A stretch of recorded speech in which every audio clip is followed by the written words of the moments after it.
Hello again, everybody, and God be with you. Got another story from Bob Hartman's. This one's a bit of a troubling story. It's one I find I have various thoughts about, and we'll see how we get on when I get to the end of the story. See how you feel. This story is called the Nephew's version. I turned the corner, and there he was in the alley, my Uncle Jay. Uncle Jay, I called, Uncle Jay. He didn't turn around at first, so I kept on calling. And finally he whipped round with his finger to his mouth. Quiet, Simon. He used to be a revolutionary, my Uncle Jay, part of this underground movement that wanted to overthrow the Romans and kick them out of our country. He had a really cool knife and everything, which he kept hidden under his robes. He'd sneak up behind a soldier or a Roman official maybe. He'd pull out that knife and snick. Game over for the Roman. I wish he'd never left. I mean, I couldn't tell my friends or anything, but to have an uncle who was sort of like a spy. Oh, amazing. So, are you murdering Romans again? I whispered. He shook his head. No, there are just some people I need to avoid. Then he pushed me away. You should go home. I was disappointed. Is it because you're all religious now, working for that Jesus? Uncle Jay sighed. I don't work for him. I'm one of his disciples. It's like a training program for rabbis. I just stared at him, blank-faced. Killing Roman soldiers was cool. Training to be a rabbi? Not so much. Look, just go home, he repeated. And that's when the two men walked up behind him. I saw them first and thought they might be some of his old friends. They definitely looked like killers. They had big chests and big arms and big scars. One of them grabbed Uncle Jay and slammed him against a wall and put a knife to his throat. The other one put his hand round my neck. Really, one hand right around my neck. Not exactly friends then. Listen, Iscariot, the one with the knife growled. We want the money. Now. I haven't got it, said Uncle Jay. I told your boss. He said he'd give me more time. He thought you were broke, Iscariot, the other one growled. But we've been following you, and you've been spending a lot of money lately. Money that should have gone to him. Don't be ridiculous, Uncle Jay replied. I haven't spent a thing. I haven't had time. The first one pushed the knife closer. I could see a tiny drop of blood on the blade. Recognise the knife, Iscariot? He sneered. We took it as partial payment the last time you owed us money. Uncle Jay forced a smile. Well, you've kept it sharp. I'll give you credit for that. Credit? The knife man laughed. That's the problem, isn't it, Iscariot? You and credit.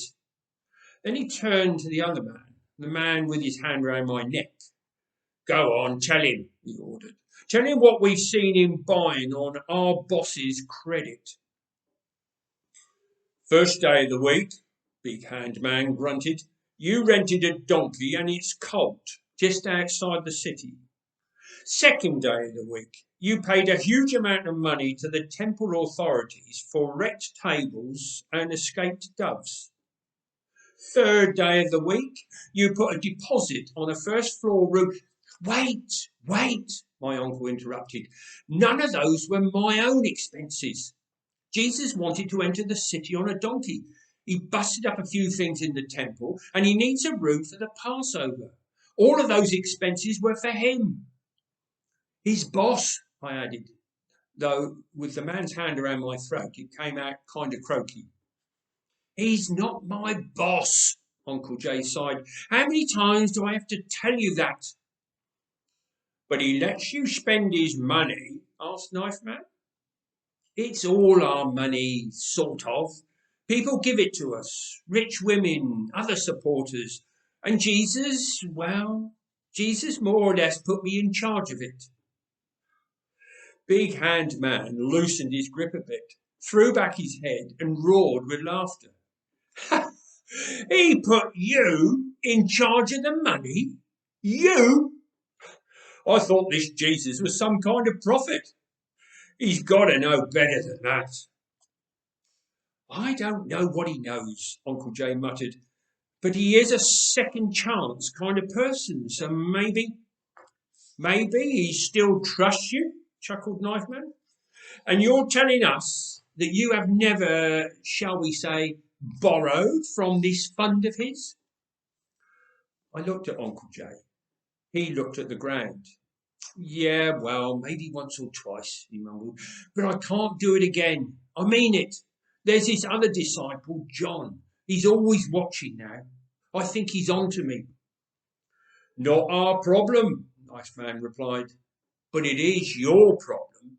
And if you don't come up with the goods by the first day of next week, this knife of yours is going to find its way back to its owner in a not very pleasant manner. Do I make myself clear? Uncle Jay nodded. Very clear. Then our business is done, said Knife Man, for the present at least. Can I let go of the kid now? Asked Big Hand Man. My fingers are cramping. So the Knife Man put his knife away. The other took his big mitt off my throat, and they walked away down the street. Uncle Jay stood there, silent. I rubbed my neck. So what are you going to do? I asked at last. I don't know, he shouted.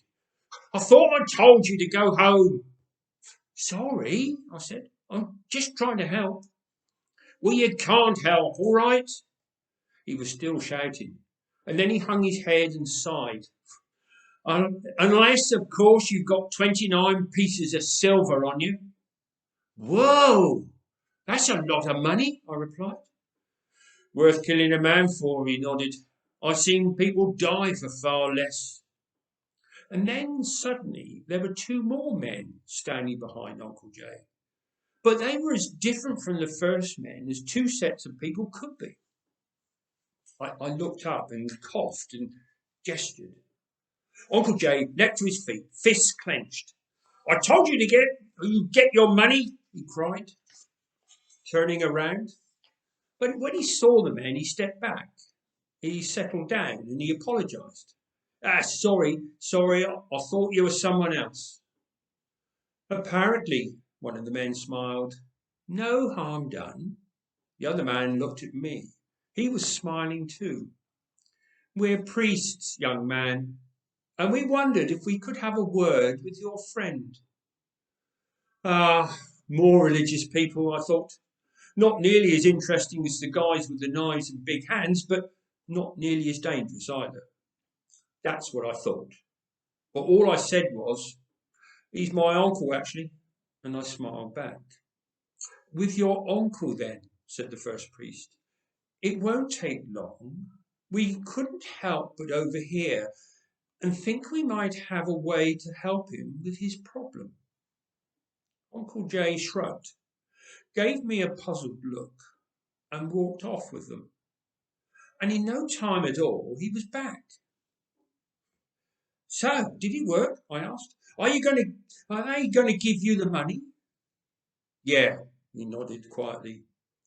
Amazing, I shouted. That's amazing. And then I paused. They don't want you to kill anybody or anything, do they? Don't be ridiculous, he grunted. I don't do that anymore. You know that. No, they just want me to do them a favour. Introduce them to somebody. That's all. It should be fine. Introduce them to somebody? For 29 pieces of silver? I laughed. That must be some special guy. Yeah, he nodded again, more quietly still. He is. And it's 30 pieces of silver, actually. I hope I've made the right choice. Are you kidding? I said. What a deal. You are the coolest guy ever, Uncle Jay.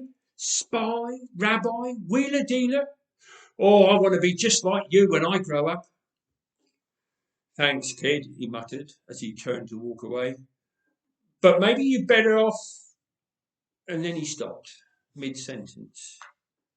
Never mind, he finished as he waved goodbye. See you around, kid. And I waved back. See you around, Uncle Jay.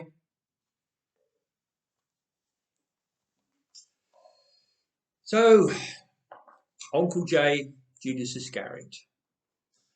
Kind of have a problem with Uncle Jay.